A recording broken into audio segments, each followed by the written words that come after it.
I want to just share a little ditty I wrote uh,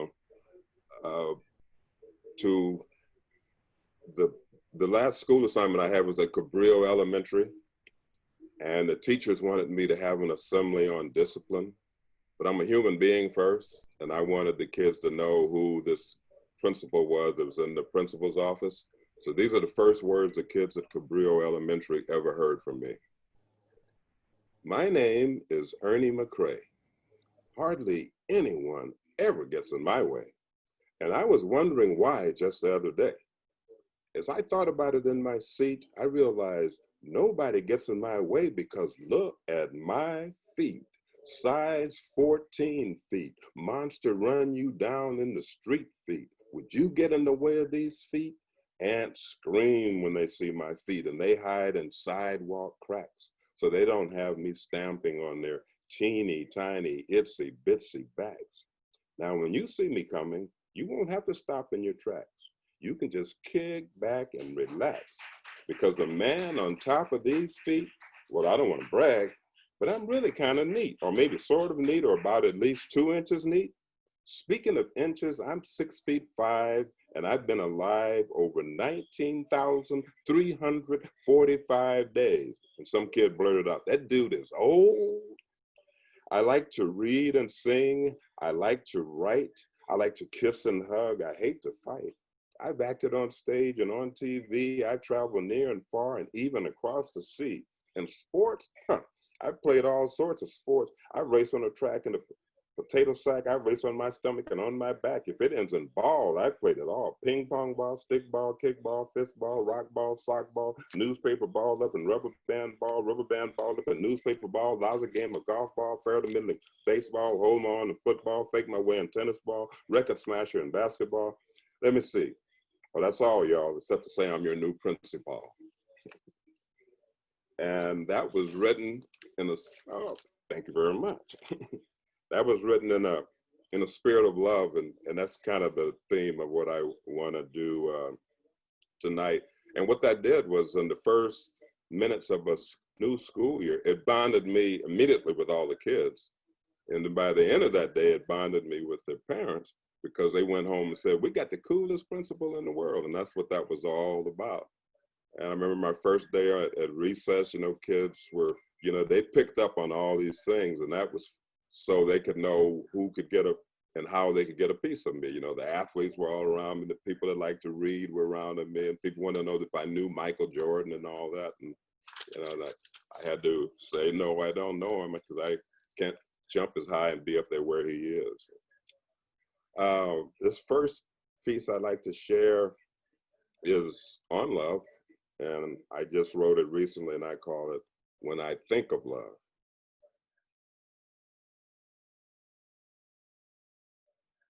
When I think of love, I think of how it has safely taken me through life's dark clouds and drowning seas, as well as through life's joys and well-earned victories. I think how love has been sung as the only thing there's just too little of. And being that that's one thing I'm truly certain of, I feel compelled to speak to all the madness and sadness I see to the right and left of me in a society falling behind in its ability to create any kind of rhythm and rhyme, as a killer disease and tightly closed minds eat away at the fabric of who we could become down the line, like piranhas gnawing away at a catch on a fisherman's line.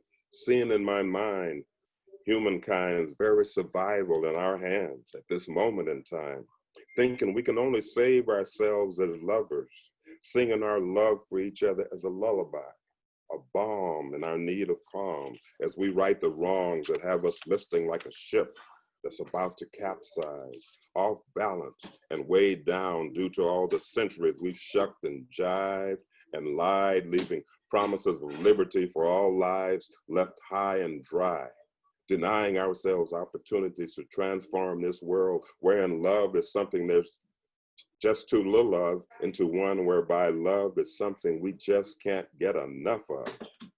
Such is what my mind gives rise to when I think of love, knowing that it can safely take us through life's dark clouds and drowning seas, as well as through life's joys and well-earned victories. And do we ever need a victory? You know, I'm just thinking I'm kind of old and sentimental. uh, and what else can I be right now in this world? But you know, we all need to be sentimental and have our senses out to how we can better this world. Um, so I wrote this thing called "Let an Old Man Hip You to Something."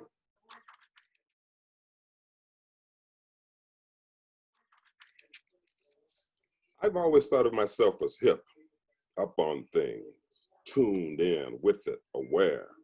And then along comes a serious health scare seemingly out of nowhere, and I'm feeling a bit square, not so tuned in and with it and aware.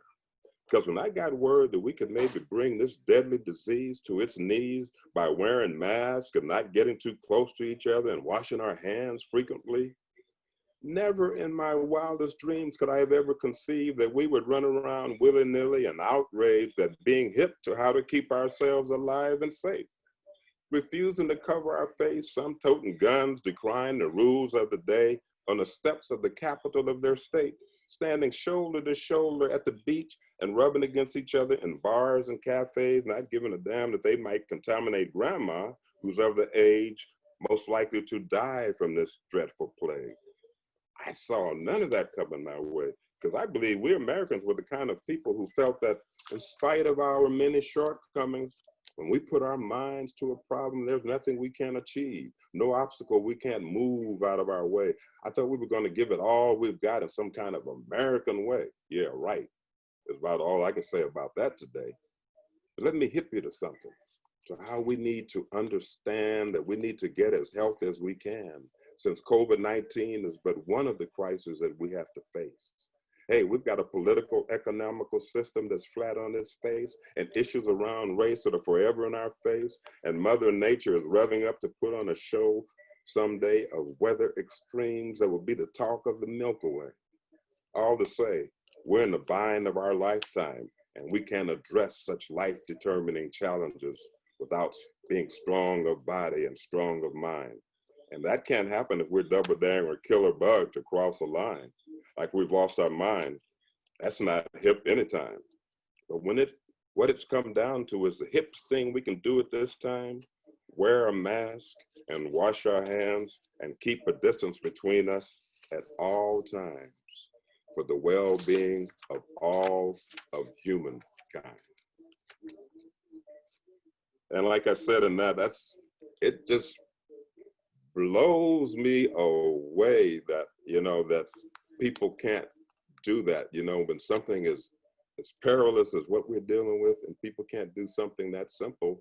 And it pisses me off because that poor behavior is keeping me in here, in my house. I think we could have been out there if we'd had some kind of leadership and somebody said just to do those things and talked about it every day and just moved out of the way and let Fauci talk to us. But, what are the chances of that? I wrote this ode to my gray hair. I can't help but think of aging since I'm aging and in my 8th decade and all that.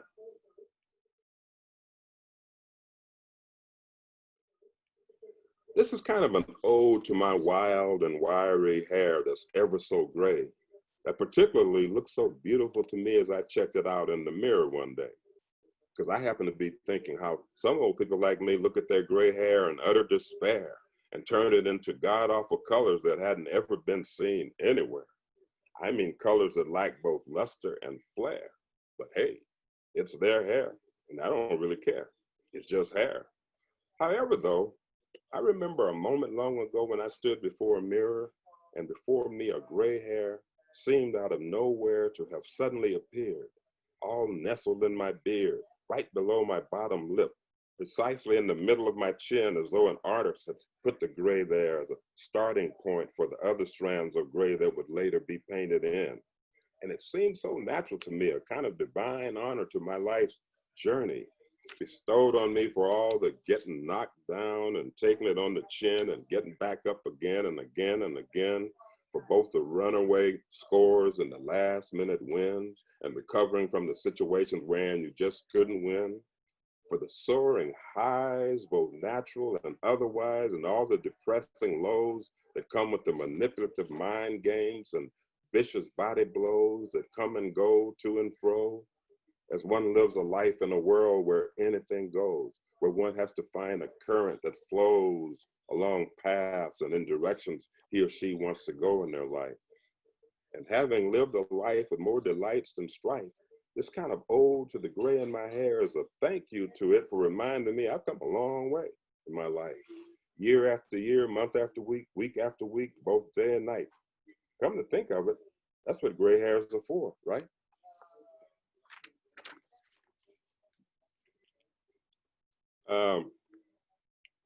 You know, talk about old people having wisdom and stuff. I'm not so sure about that. I know some silly ass old people, myself included at times. Um, but I wanted to share this a piece called "Being Grateful for What I Can Be Grateful For." Just wrote it.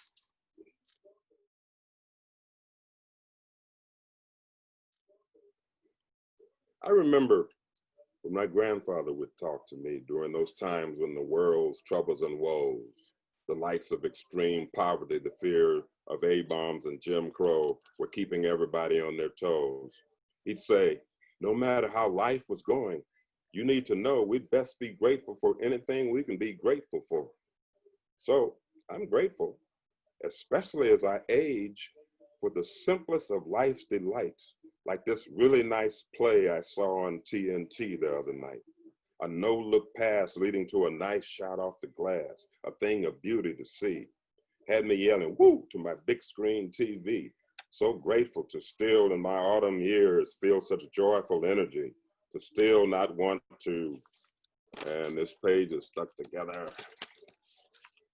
put down a novel that's full of clever twists and turns and mysteries that take your mind this away and that away to an array of places you very likely never been, to still get lost in the grip of a breathtaking movie or a play, or enjoy a hike in the woods on a not too hot sunny day, or a trip to some distant place that carries your worries away as you try to get a sense of another culture in some way, creating memories of a lifetime each day of your stay.